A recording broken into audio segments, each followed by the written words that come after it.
Well, if you watched this show last night, you heard Candace Owens say that the real point of censoring social media accounts is to win elections. And that's true. We don't point it out often enough. You can't have a free and fair election without free speech. Speech is a prerequisite for democracy. If they're shutting down what you say, there's a reason they're doing it, and it's not because they're genuinely offended. These people are not sensitive. They're not snowflakes. Hardly. They're power hungry. Your words are a threat to their power. Here's just one small example of how it works. This is a tweet from a man called Joe Walsh. Walsh is a political extremist who, for a brief time, was once a member of Congress from suburban Chicago.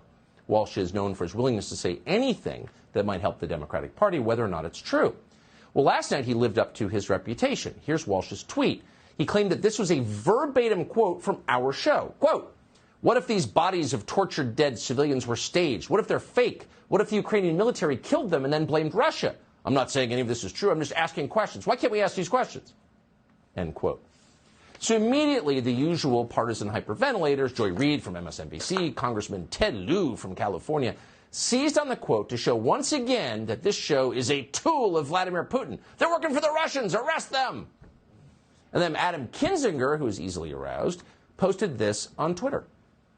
We have people like Tucker Carlson, in essence, just asking questions. That's his thing, about whether or not the CIA did, frame all these atrocities we're seeing in Ukraine. Lovely. He's pushing up his little biceps in the picture.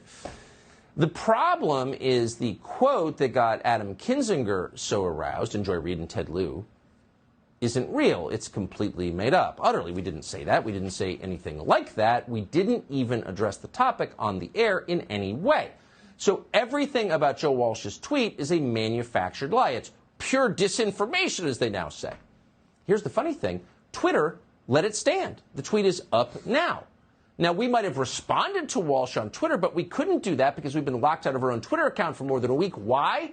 Because we suggested that Joe Biden's most famous admiral, Rachel Levine, was born a man, which is actually true. But Twitter banned us anyway. See how that works? You take one side off the field, so the other side wins. You get to lie with impunity, and after a while, a lot of people believe your lies because why wouldn't they? Your lies are all they hear.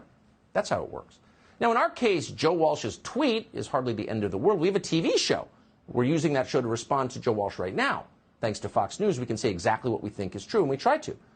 But that is a rare privilege at this point in the country's history. Very few Americans can speak honestly in public. They've been silenced by threats or simply banned from talking. And as a result, our social media platforms are dominated by unscrupulous liars like Joe Walsh. That's not an accident. It's not a result of their sensitivity. They're not snowflakes. They're hard-edged partisans. That's a re-election strategy. If you control the information, you control the outcome. So keep that in mind as the midterms approach this fall.